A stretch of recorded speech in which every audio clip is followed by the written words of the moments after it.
Irmãos, vamos fazer a nossa oração de hoje. Estamos lendo Mateus 25, a partir do verso 31, que fala sobre o juízo final. E quando o Filho do Homem vier em sua glória e todos os santos anjos com ele, então se assentará no trono da sua glória, e todas as nações serão reunidas diante dele. E apartará um dos outros, como o pastor aparta os bodes das ovelhas. E porás as ovelhas à sua direita, mas os bodes à esquerda.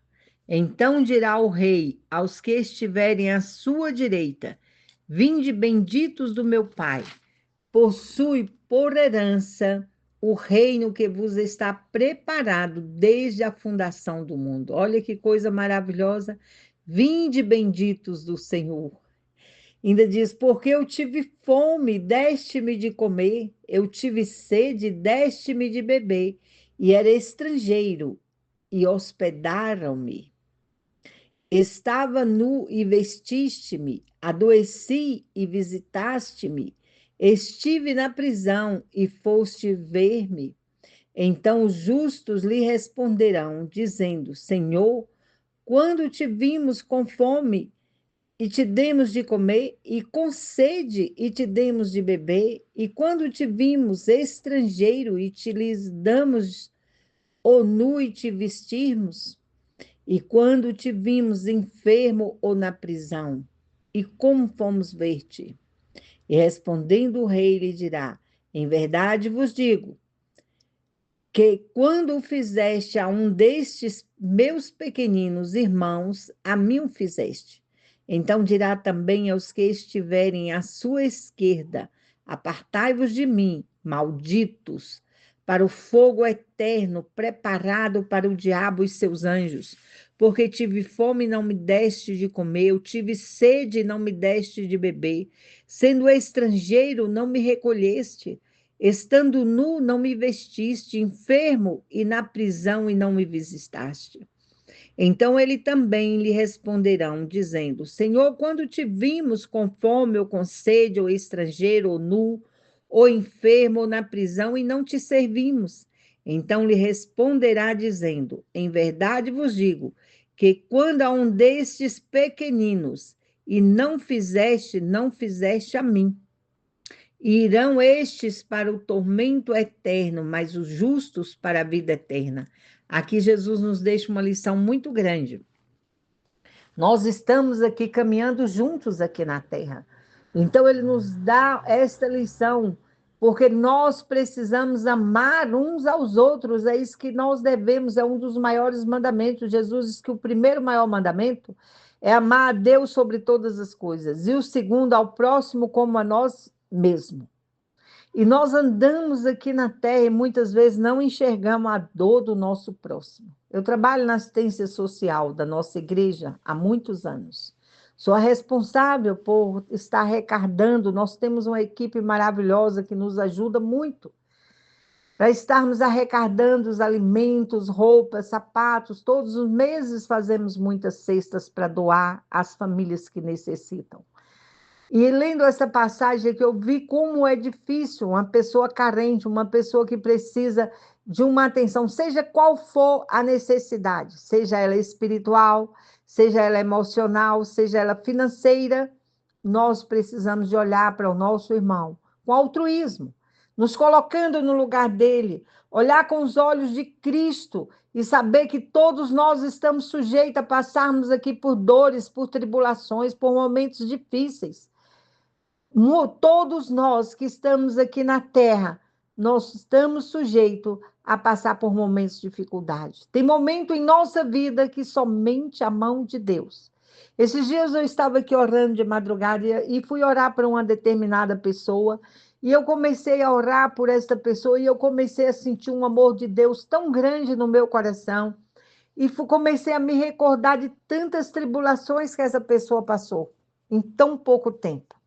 E eu vi assim a mão de Deus estendida sobre esta pessoa.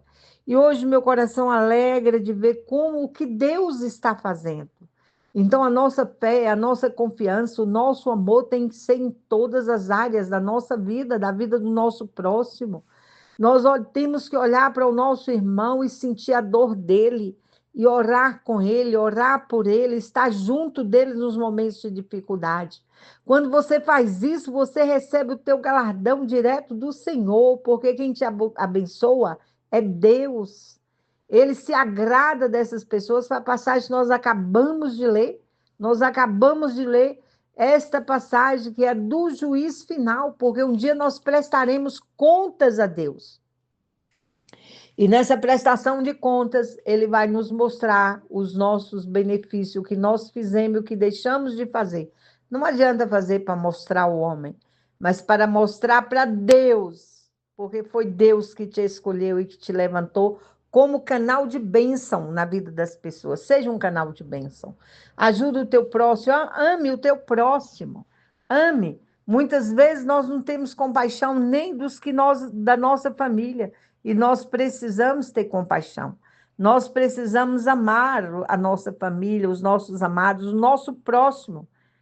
É aquele que está ao teu lado, aquele que caminha com você, aquele que você tem alcance, tem a oportunidade de fazer uma coisa boa.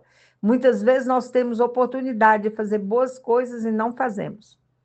Uma determinada feita, Deus deu uma oportunidade para alguém, colocando ele num cargo, um cargo muito importante. E eu acompanhei algum tempo essa situação e eu vi ele fazer muitas coisas ruins. E um dia passado, ele já havia perdido essa oportunidade que Deus deu, Deus tira, quando a pessoa não faz direito. E aí ele já tinha perdido essa oportunidade. Um dia eu estava orando por ele e Deus falou comigo, vai lá e diga para ele que eu dei oportunidade para ele fazer muitas coisas boas, e ele perdeu essa oportunidade. E eu dei o recado. Não é verdade? Deus mandou a gente dar o recado. E aí ele não teve mais essa oportunidade, adoeceu e não teve condições mais. Então, quando você passar para um caminho, faça coisas boas, porque você não sabe se você vai ter oportunidade de passar pelaquele mesmo caminho. E mesmo se você passar, as pessoas serão outras. Faça o que tiver na sua mão enquanto você está no caminho, porque nós estamos caminhando para viver eternamente com Cristo. Coloca a mão no teu coração. Vamos orar a Deus para nos dar um coração sábio, um coração cheio da graça, da presença, do amor de Deus que excede todo o entendimento humano. Se você tem a oportunidade este ano de fazer coisas boas, faça. Faça não para as pessoas, mas para Jesus. As pessoas é um instrumento de Cristo, que Ele tem colocado na tua vida para te abençoar. Quando você abençoa os outros, a bênção quem recebe maior é você. Pai, em nome de Jesus, eu estou aqui com meu irmão orando, clamando a tua graça, o teu poder, a tua misericórdia. Soberano Deus e eterno Pai, Criador dos céus e da terra, derrama sobre esta vida uma unção de cura, de libertação, de transformação. Abençoa teu povo, Pai. Ajuda eles a fazerem coisas boas. Ajuda a semear no teu reino, a fazer a tua vontade, a olhar para o nosso irmão com altruísmo, olhando para o nosso irmão com os olhos de Cristo, porque quando nós olhamos com os seus olhos, Pai, nós sentimos o amor que só o Senhor tem, porque o Senhor doou a sua vida, a sua própria vida para nos salvar, nos resgatar das trevas para a sua gloriosa luz. E eu louvo ao Senhor pela vida do meu querido irmão que ora comigo. Abençoa teus filhos, Pai. Levanta, Senhor, multidões de homens e mulheres de Deus cheios do teu Espírito Santo. E que a tua glória venha, que o teu poder venha, que a tua unção poderosa venha sobre estas vidas.